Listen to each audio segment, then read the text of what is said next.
Divine Desires, Marie MUNK, Stine DEJA.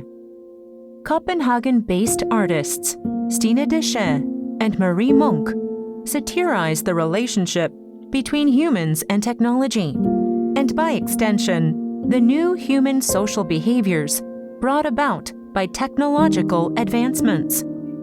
Installed in the Anyang pavilion, their work encounters the viewer in the form of a hand placed in front of the inexpressive face of a giant lime green head.